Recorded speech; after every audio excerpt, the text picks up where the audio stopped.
Once upon a time, their inhabitants used to battle against wind, waves, and isolation. Now they're harnessing the forces of nature to provide clean energy. Islands of the future.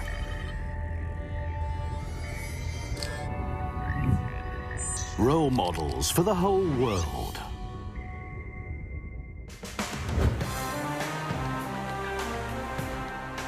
It's the island of fire and ice, Iceland.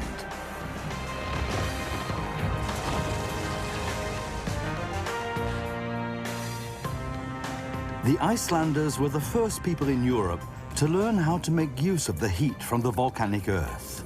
Nowadays, the forces of nature are securing their survival.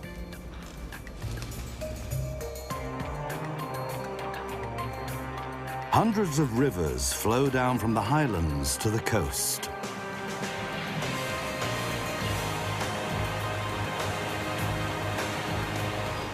The clean energy of these wild waters has already made Icelanders independent of electricity from coal, oil, or nuclear power. But there are growing doubts about the potential threat green energy might also pose to Iceland's unique landscape.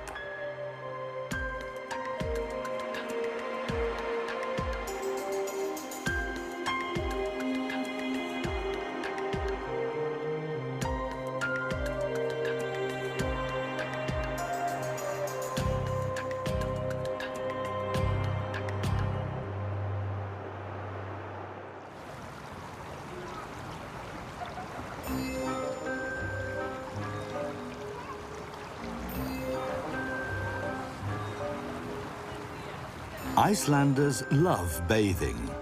Only a few villages have a pub, but there are swimming pools everywhere.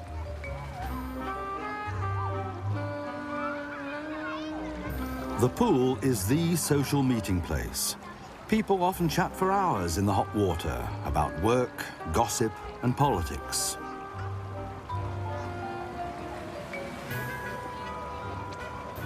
Hildigunur Thorsteinsson often comes with her daughter to Reykjavik's West Pool.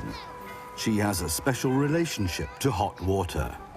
As an engineer with the local energy provider, she also supplies the city's swimming pools.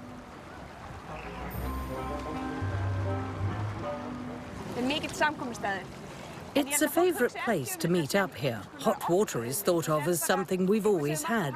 People relax here and don't think about the energy this place consumes.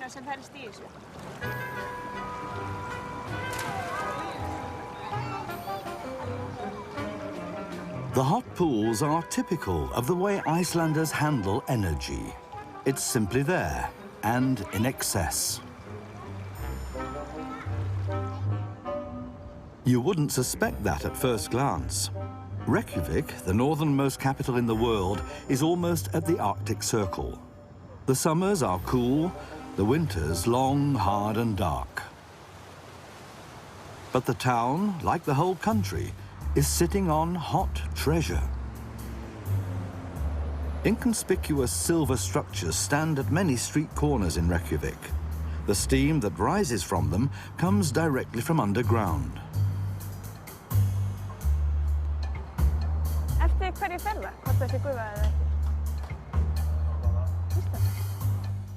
Hildigunur and her colleagues pump scalding hot water out of over 50 well shafts in the city, each several hundred meters deep. The whole of Iceland sits on a bubbling cauldron. And the fire never goes out.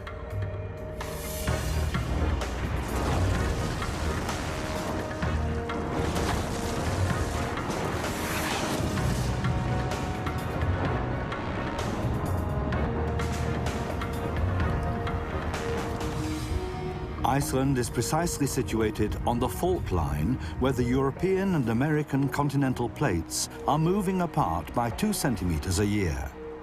The result, hot molten rock is forced to the surface where it forms volcanoes and brings the groundwater to a boil.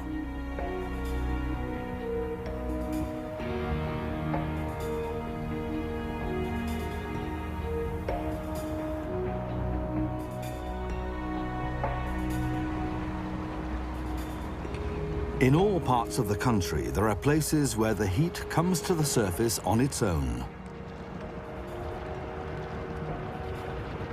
Here, there are mud springs of unreal colors caused by minerals dissolved in the depths.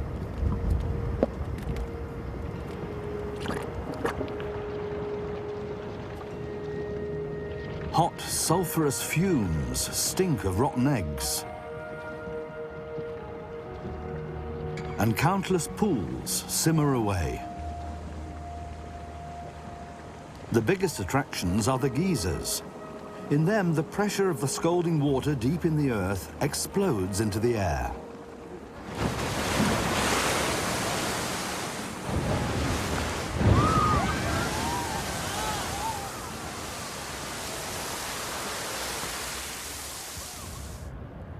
The Icelanders exploit this geothermal energy on a grand scale.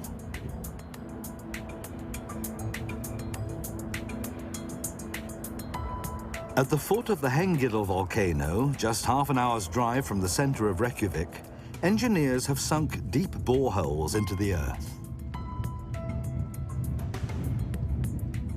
Under each of the futuristic domes, hot steam is shooting up from a depth of 2 kilometers. The volcano has been dormant for 2,000 years, but it heats the water below to over 300 degrees Celsius.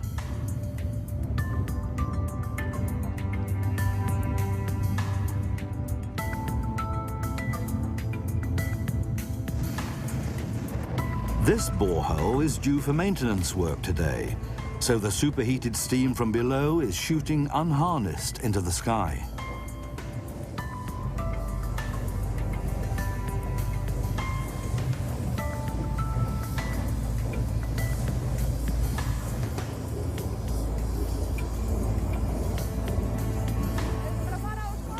Hildigunur Thorsteinsson has to ensure that all the boreholes always produce enough energy. If a source is exploited too quickly, it can run dry. She has great respect for the forces of nature.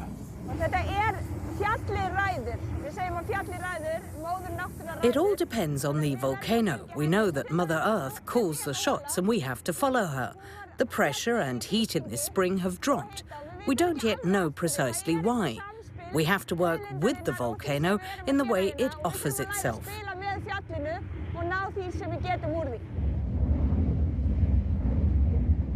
Even if it's playing up at the moment, the volcano does offer the Icelanders quite a lot.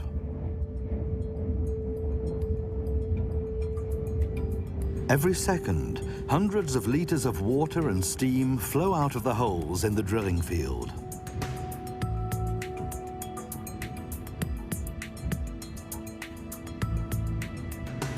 A network of pipes transports its hot load down to the Hellisheiði power station.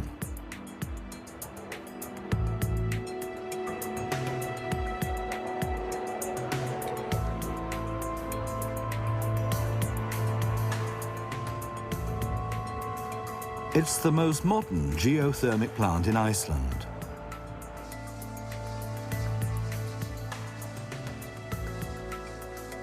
The engineers here use the energy from the depths of the earth in two ways.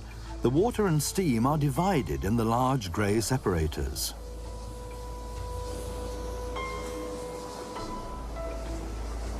The water flows onto Reykjavik, while the steam is led into the machine hall.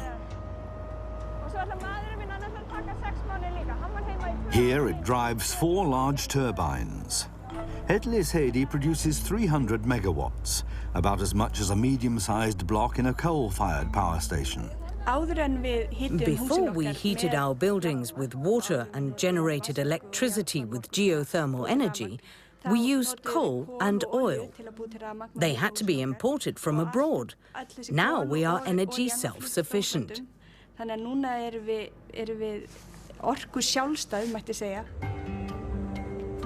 That's unique worldwide. The Icelanders generate not only all their electricity from renewable sources, but all the heat they need as well. The pipes from Hellisheiði lead to Reykjavik, where they reach 200,000 people. That's 2 out of 3 Icelanders.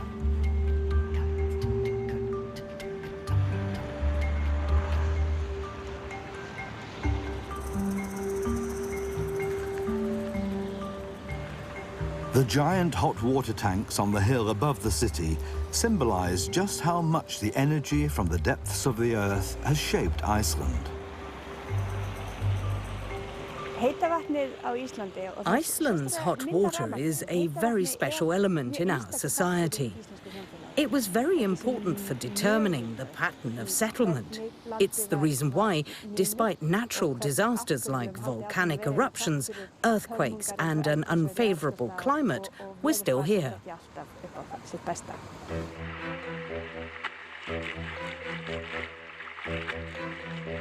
It all began in a small way, though. For centuries, the Icelanders only made use of the hot springs that occurred naturally.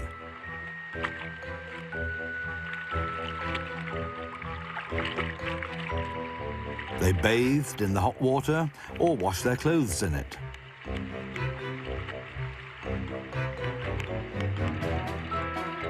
It was only in the 1930s and 40s that pipes were laid to bring the spring water to Reykjavik.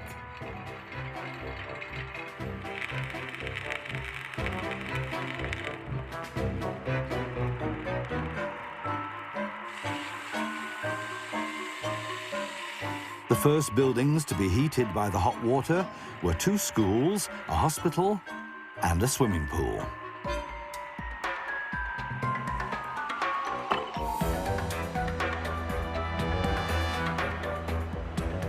But then the oil crises of the 1970s gave the decisive impetus. At the same time as the mighty tower of Hallgrímskirkju church was being completed, the Icelandic nation almost completely got rid of heating oil in their buildings. Now the whole land enjoys cheap and clean heating, and a high standard of life. Geothermic energy was enormously important for the development of Iceland. Despite the economic crisis, we're much better off today than 50 years ago, when we were a very poor nation.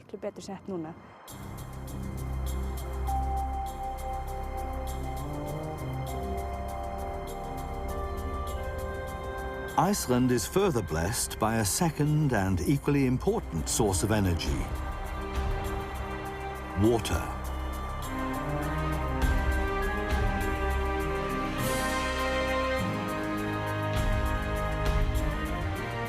The rain that falls in the vast unpopulated highlands flows down in great rivers and plunges into the coastal plain in Europe's biggest waterfalls.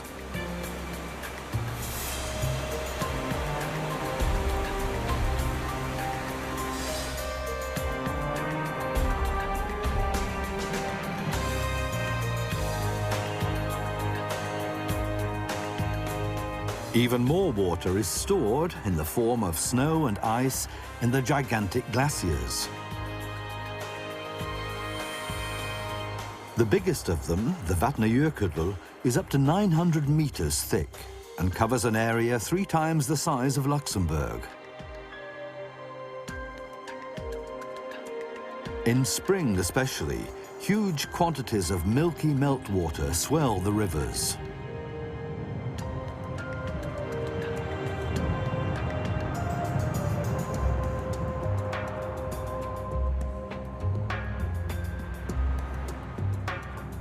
The Icelanders have built dams on some of the rivers,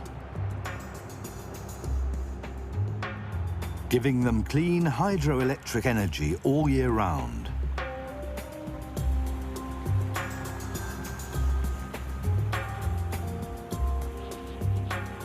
Huge high-tension lines transport the energy to where it's needed, on the coast.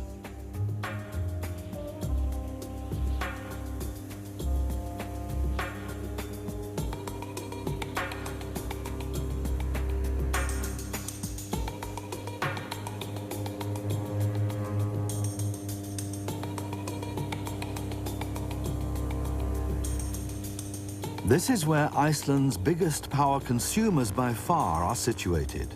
Heavy industrial plants, especially aluminium works. They consume around 75% of the electricity generated in the country.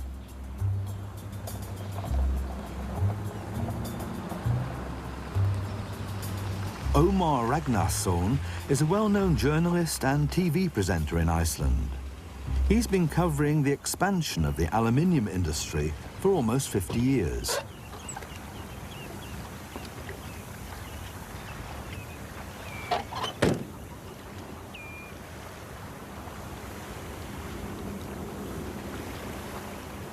His reports and documentaries have been seen by almost everybody in the country.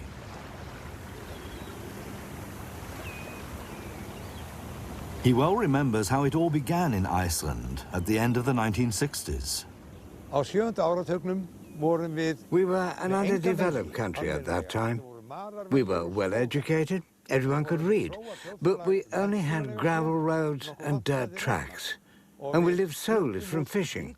95% of our exports were fish. Then we got the offer of having foreign heavy industry come and build a large plant. I was all in favor of it at the time.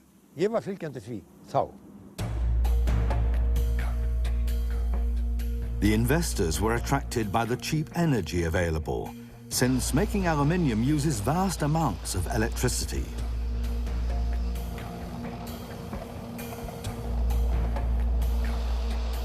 The Icelanders built their first large-scale hydroelectric power station especially for it.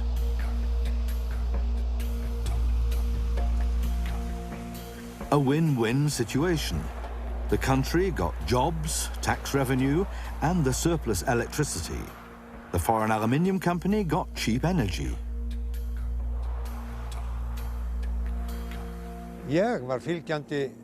I was in favor of the power station and the aluminium smelting plant, even when it came to expanding it. But then, when a lot more power stations were planned to multiply electricity generation far beyond our own needs, then I had to think again.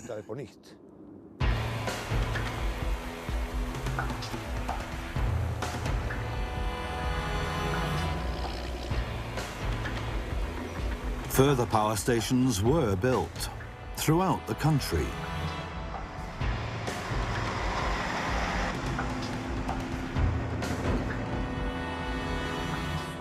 And the power industry is still expanding. The potential is still far from being exhausted.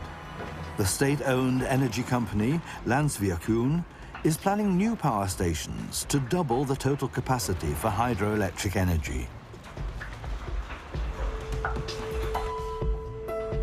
Every new construction site inflicts wounds on the landscape.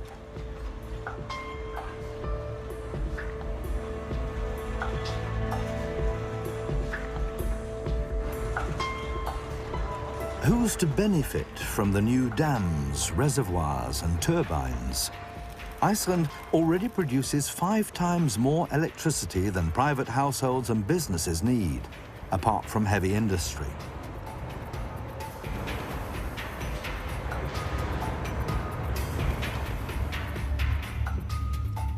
More and more Icelanders are starting to doubt whether so much hydroelectric power really is a green, sustainable source of energy. Omar Ragnarsson is the most prominent critic. He's made it his mission in life to fight for Iceland's natural world. Despite his 75 years, he travels tirelessly. His small plane takes him all over the country.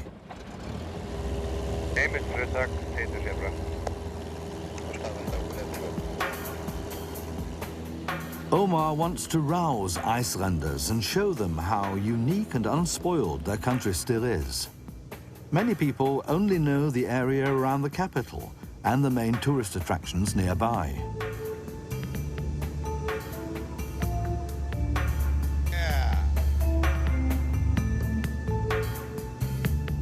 Like the historic Tingvellir site of the ancient National Assembly, or Gullfoss, the Golden Waterfall.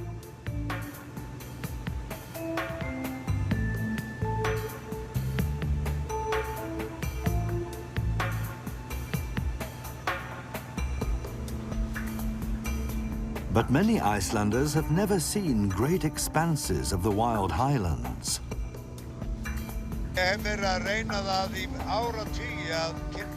For decades, I've been trying to introduce Icelanders to their country, or rather, introduce the land and the people to each other. I traveled a lot as an entertainer and reporter, and I wanted to give that back to the people. I thought it would change people. Maybe it's changed some, but too few, I think.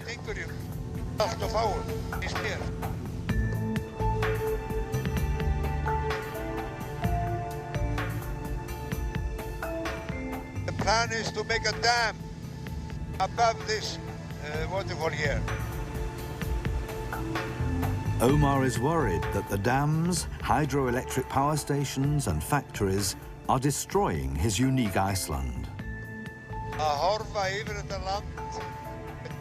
For me, looking at the countryside is like the feeling of a young man looking at the beautiful woman he loves and fearing that she'll be made a slave and then killed. It's the same feeling.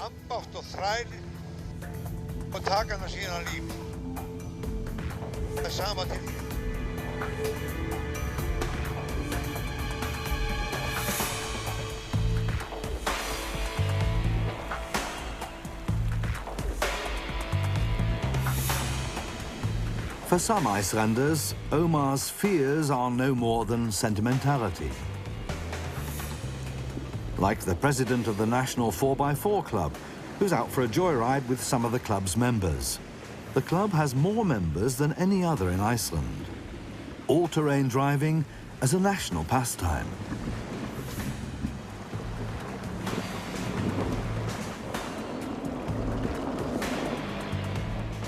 The great heavy SUVs are to be seen on rough tracks and on Reykjavik's shopping streets as well. None of the drivers has a guilty conscience about the enormous fuel consumption.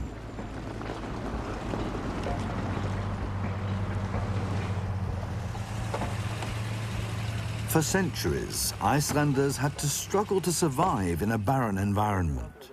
Many take a correspondingly pragmatic view of nature. As you can see, it's nice and quiet here. Being out and about with good mates in beautiful countryside, that's what we want. Enjoying nature.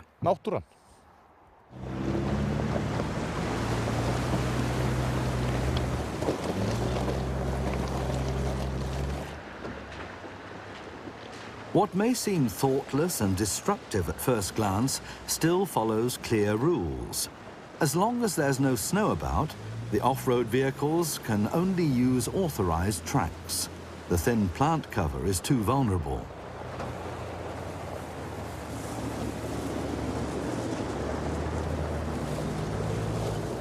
In recent years, an unusual alliance between car fans and nature conservationists has even developed.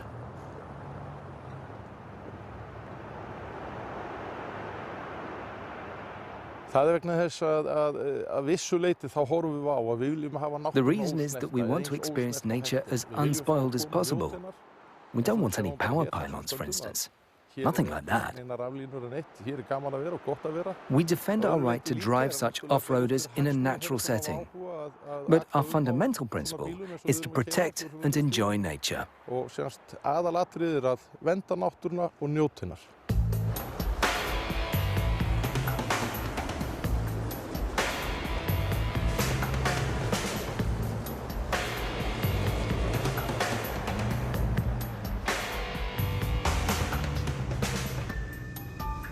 Omar Ragnarsson can use any help he can get in his battle for the highlands. The mixture of glaciers, volcanoes, desolate plateaus and hot springs is unique in the world. But only part of it is protected as a national park.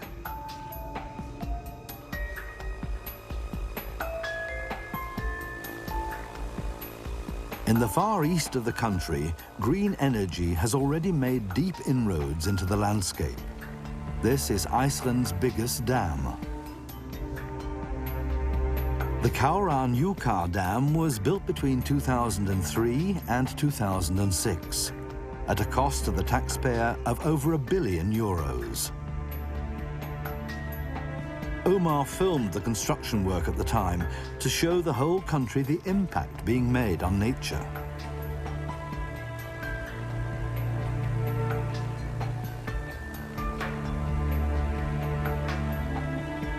He comes back here again and again. He's built an airstrip not far from the dam.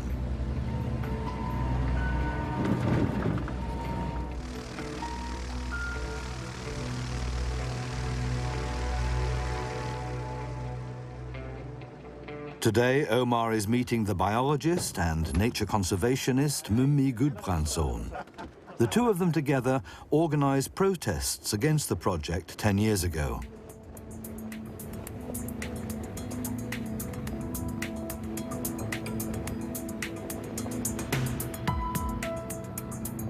Looking at the rocky desert surrounding the lake for the first time, you might well wonder what nature there is to conserve here.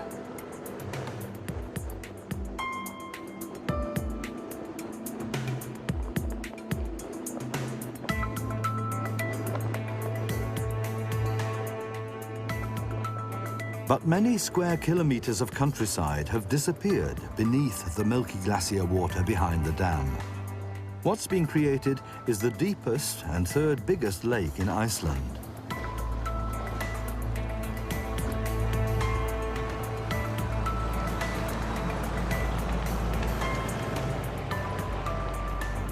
Omar and Mummi were not able to stop the dam being built.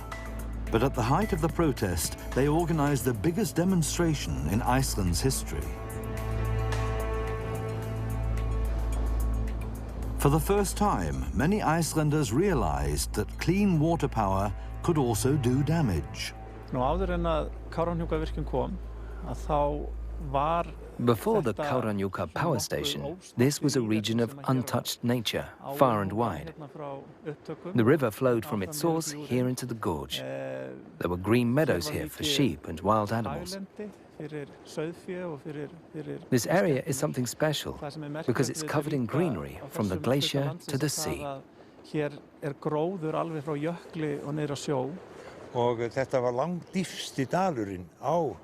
This was the deepest valley in the region, 180 meters deep. It was green here because it was well protected from the wind. These hydroelectric plants are so bad because it's always the best land that gets taken for the lake. That's a price that you simply can't justify.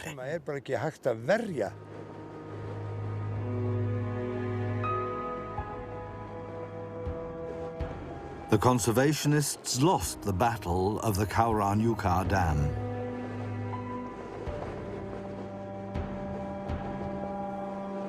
But they're committed to oppose any further expansion of hydroelectric power. We're just holding the country in trust for our descendants. We have to protect it for them and for all people, as caretakers. Iceland doesn't just belong to Icelanders, but to the whole of mankind.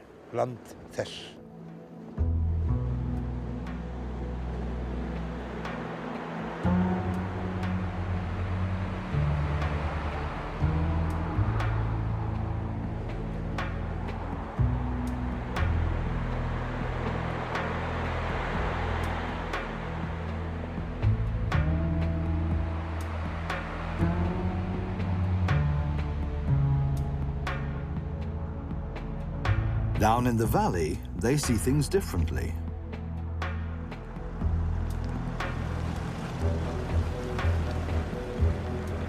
This is where they turn the water of the Kárahnjúka Lake into electricity.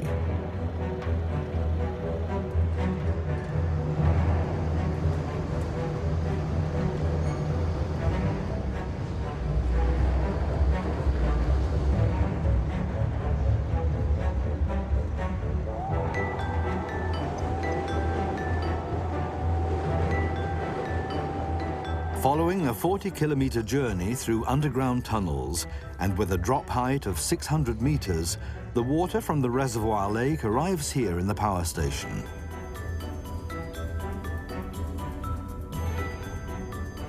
It flows through 6 large turbines. These convert the force of the water into electricity. The Kauranyuka power station has an output of 690 megawatts, as much as a small nuclear power station. Apart from the power lines that go from here to the coast, the power station is invisible. No smoke, no nuclear waste, no greenhouse gases.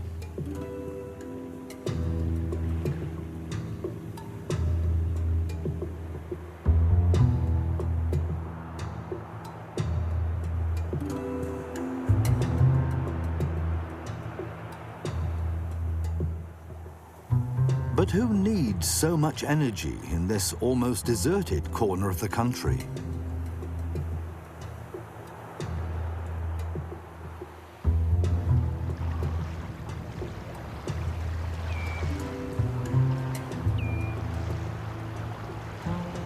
The electricity flows to the small town of Reyðarfjörður.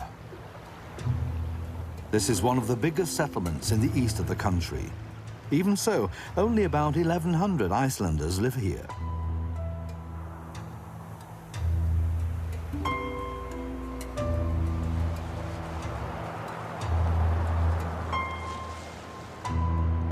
Like the whole region, Reyðarfjörður's major problem is that there are hardly any job prospects, especially for young people. Jobs were lost in the fishing industry through automation. A lot of people left and never came back.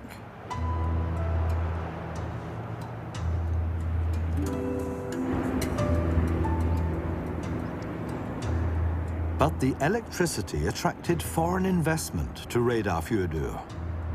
The factory of the American aluminium concern Alcoa is only here because the dam was built in the highlands. The factory consumes the entire energy output of the hydroelectric power plant. We are a major employer, one of the biggest in Iceland. We have 900 employees in the factory, including young people who return after studying and get good jobs here, especially mechanical engineers and technicians.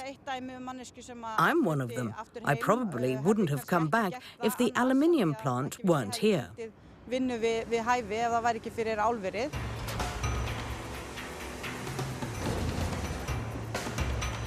The work in the aluminium plant is hot and noisy, and it's well paid. For the Icelanders, though, it's above all a means of exporting their electricity. It takes a great deal of electricity to create a chemical reaction between the huge electrodes made of carbon and the raw material aluminium oxide.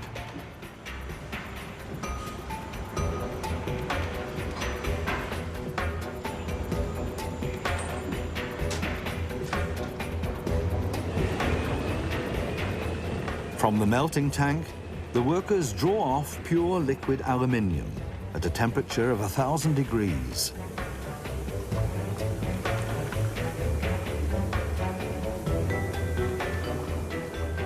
The metal solidifies into ingots, which are the base material for many products: aircraft, cars, building materials, electricity lines, drinks cans.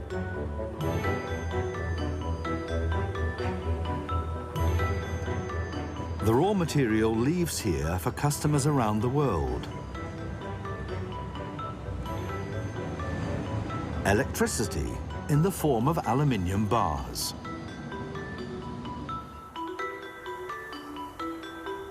Iceland's gain is several hundred jobs, the money for the electricity bill, and some benefits for the local community.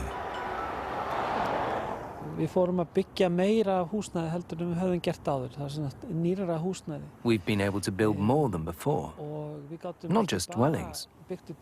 We've also renovated our schools, our sports halls, swimming pools, and much more.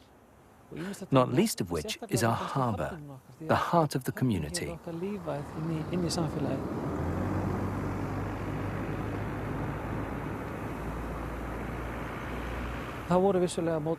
Yes, there were protests, but the biggest protesters didn't come from here. and have never lived here. Búa ekki hér.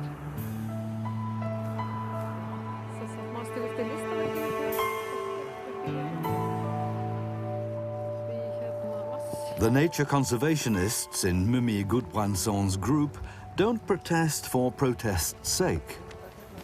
They've no objection against some of the new hydroelectric power plants. What they're demanding is that the effects on nature must be carefully monitored and weighed up against the benefits.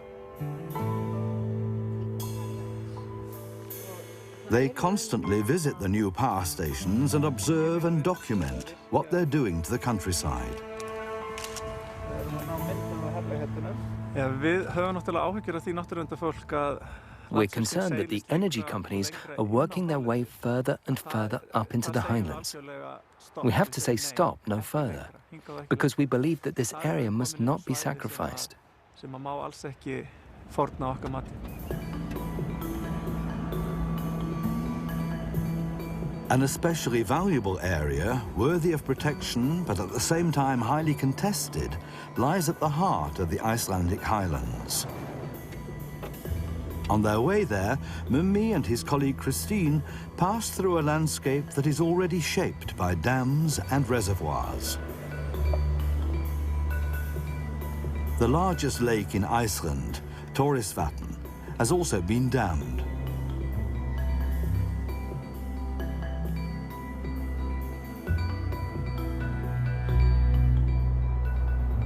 The national energy company, Landsvirkjun, has already crept up to the edge of a former wetland.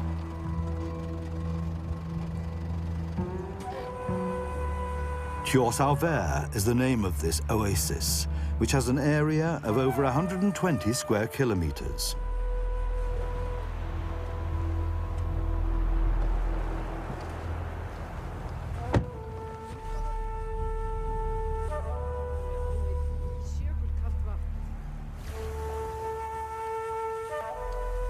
Countless outflows from the nearby glacier cross the plain and form streams, pools, and lakes.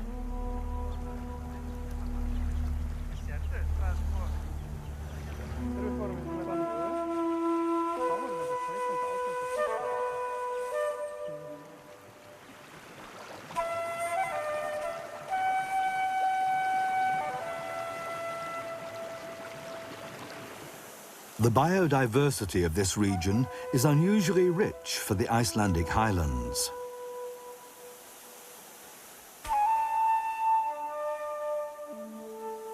Though there's often snow on the ground from the end of September to the beginning of June, many plant species are established here.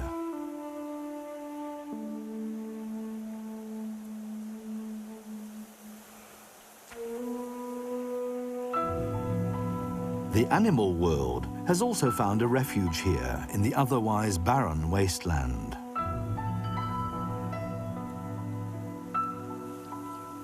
The Arctic fox is the only one of the 4 Icelandic species of mammal that was already on the island before the arrival of man.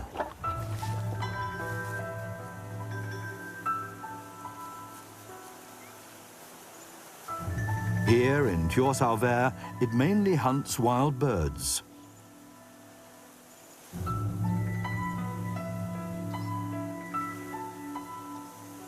This wetland habitat is one of the largest breeding grounds worldwide for the pink-footed goose.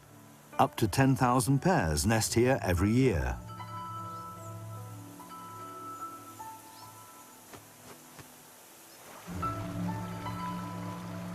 But the highland oasis is not only of interest to ornithologists and botanists. The state-owned energy company, Landsvirkjun, has had its eye on the area for over 30 years.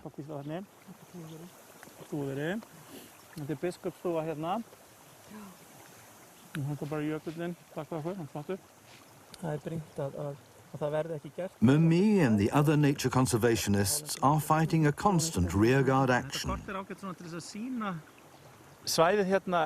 Þjórsárver is of such interest to Landsvirkjun because they already have many hydroelectric power stations further down. With a reservoir up here, they could channel even more water down below. The original plan was to flood all of this.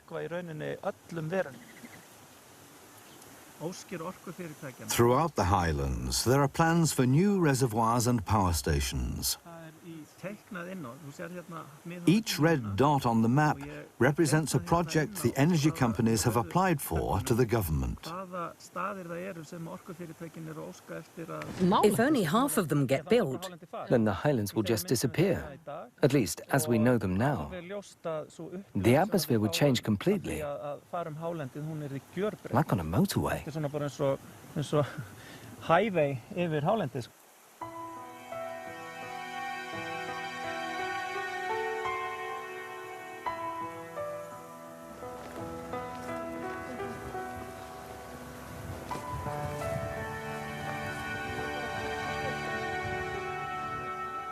The Icelandic government has placed a protection order on Tjóðsárver for the time being.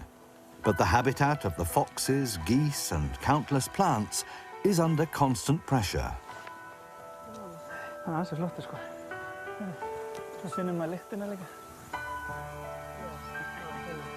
Landsvirkjun keeps trying to build a dam at least on the edge of the wetland.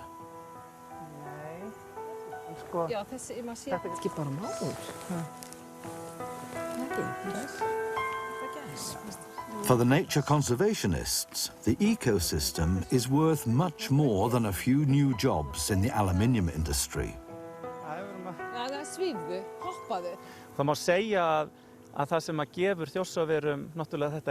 It's the water that's responsible for this biodiversity. And it's precisely the power of the water that the energy companies are trying to harness. We're fighting from two sides for the same thing.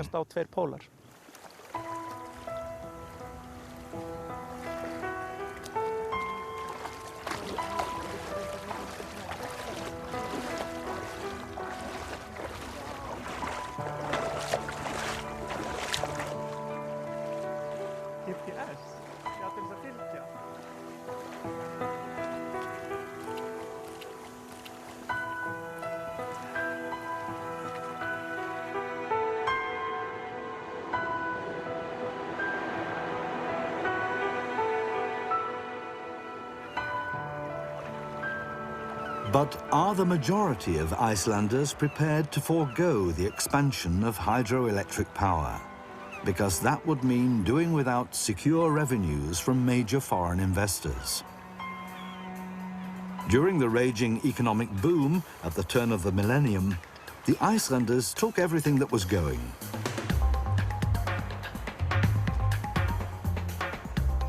Spurred on by dodgy financial deals, Reykjavik's skyline was punctured by new high-rise apartment blocks. The cars got bigger and bigger, and the luxury lifestyle was lived on credit. A vast, sparkling concert hall rose up in the old harbour district. The result? In 2008, the global financial crisis almost bankrupted the whole country. We survived for 1100 years in this country by using whatever was at hand immediately. When they could go fishing, they went fishing there and then.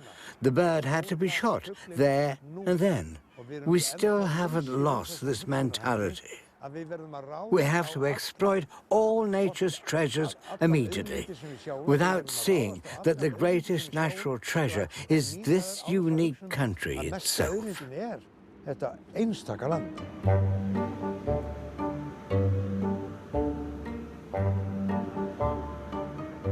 In the difficult times following the financial crisis, though, the Icelanders also came up with clever ideas that didn't call for foreign investment. First of all, really welcome to my farm, which is called Friðheimar. My name is Knútur Ármann, and I live here with my family, growing tomatoes, little bit of cucumbers in our greenhouses, and it can maybe sound a little bit strange to be picking tomato every day of the year in Iceland, because as you know, we have very long, dark, and cold winter, but with the help from the nature, we can make it possible.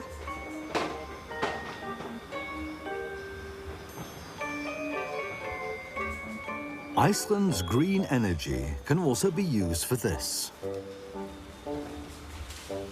Á Íslandi eru ræktaðar margir tegundur af tómötum, við erum með gúrku, við erum með salat. In Iceland, we don't only grow different tomato varieties, but also cucumbers, lettuce, herbs, strawberries, cut flowers, of course, and peppers. With light, heat and water, you can grow everything here.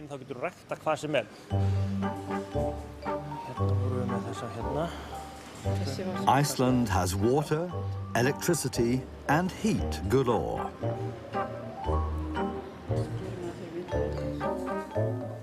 The heating in the greenhouses comes straight from the soil. At the end of the village, the farmers channel the water from a natural geyser straight into their system of pipes.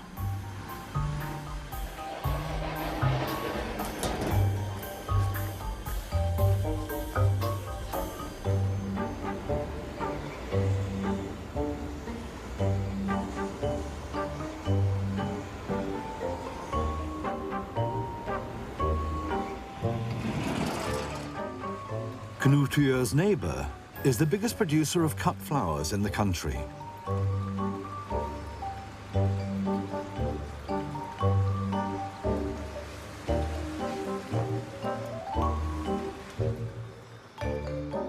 Business only really boomed for Knuttur and his colleagues a few years ago, when they installed artificial light everywhere.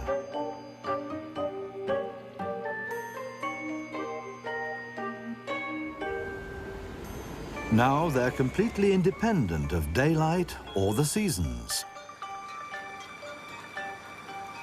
Using clean and cheap local energy like this also has enormous benefits for Icelandic society as a whole.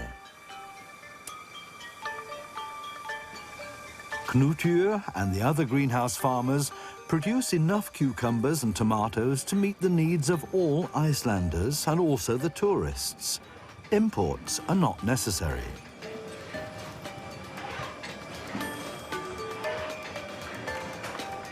And the greenhouses also provide work the whole year round.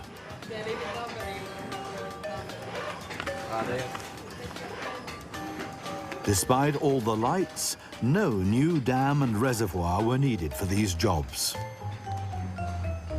And then we have something which we have been making from our tomatoes and cucumber in our little tomato shop. So please go around and have a look.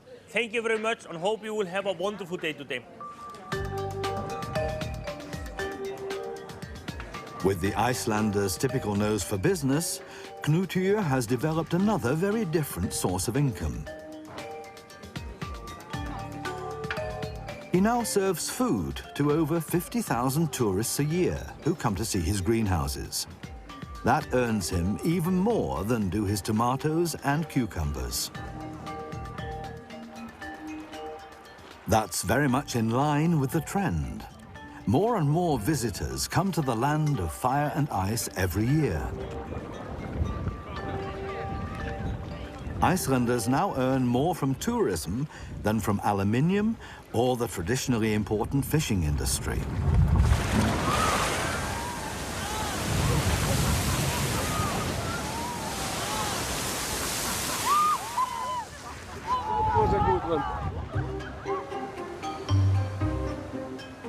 Tourists come to Iceland above all for the country's incomparably beautiful and unspoiled landscape.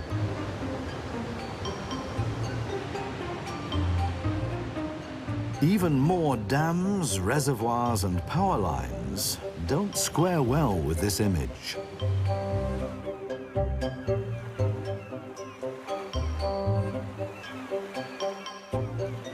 Iceland has shown that renewable energies can meet an entire country's energy needs, and so cheaply that that in itself can become a problem.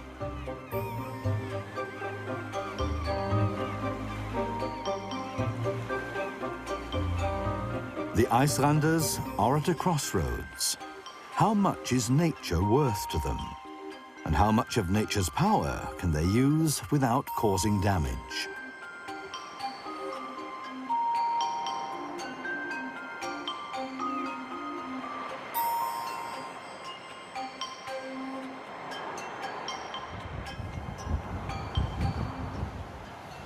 With imagination, though, tourism, nature, and the energy industry can work well together. as here on the Reykjanes Peninsula.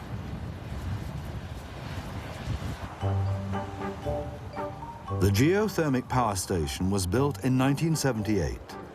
Part of the plant's wastewater flowed directly onto the adjacent lava field. But instead of draining away, it formed a milky artificial pool, rich in minerals. It was the locals who first discovered that the power plant water was perfect for bathing. This then developed into a business opportunity.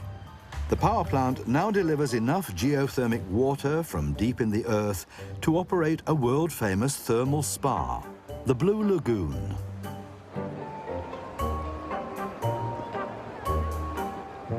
Iceland is an example for the whole world that climate-friendly, emission-free energy provision does not automatically produce a green paradise. You need inventiveness and ingenuity to achieve real sustainability.